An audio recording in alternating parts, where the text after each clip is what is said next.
Hier matin, j'étais à vélo. Et j'étais sur le pont Alexandre-Thourat, sur la voie cyclable. Il y avait devant moi un autre vélo, un autre cycliste, qui, au bout du pont, s'est arrêté, le feu étant rouge. Puis est venu s'interposer, entre ce premier cycliste et moi, un conducteur de scooter et son scooter qui s'est arrêté derrière le cycliste, au feu, au bout du pont. Et le premier cycliste de se retourner alors vers le conducteur de scooter pour commencer visiblement à le gronder et à le sermonner, lui disant, encore une fois probablement, que la voie cyclable était pour les vélos et les cyclistes, qu'elle n'était pas faite pour les motos, qu'elle n'était pas faite pour les scooters, et que c'était donc mal de l'utiliser à cet effet. Ça a duré un certain temps, jusqu'à ce que, le feu devenant vert, tout le monde s'éloigne les uns des autres.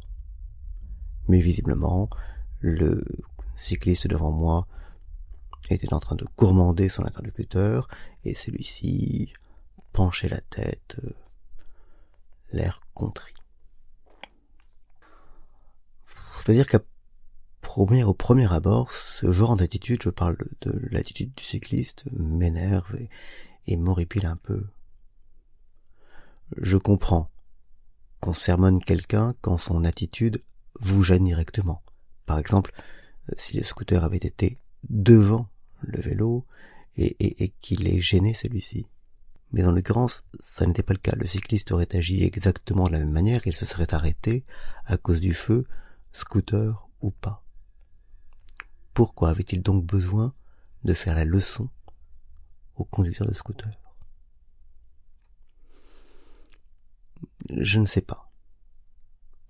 D'un autre côté, il est clair que si on ne critique les gens que lorsqu'on est directement et soi-même touché, ça n'est pas non plus forcément une bonne politique.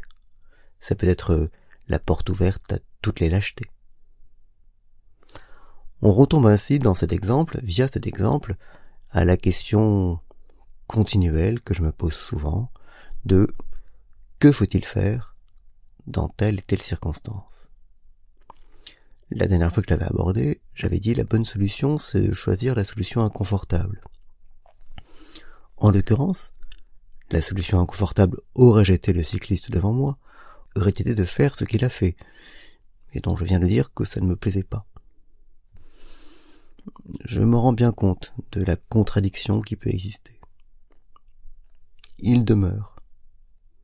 Je crois que, en l'occurrence, ce qui me gêne, c'est ce que je perçois comme une sorte de sentiment de bonne conscience,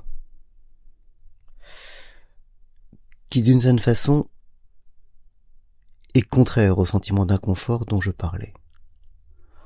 En sermonnant le conducteur de scooter, le cycliste était peut-être dans un certain inconfort parce qu'il aurait été plus simple de ne rien dire, mais il avait tellement bonne conscience que cette bonne conscience, en quelque sorte, comblait son inconfort. Et c'est ça qui me gêne.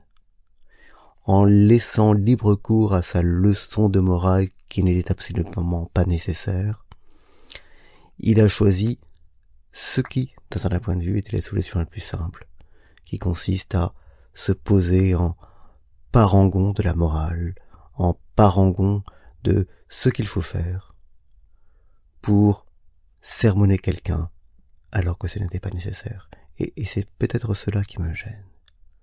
Ce genre d'attitude où l'on voit quelqu'un qui s'élève lui-même sur sa propre statue.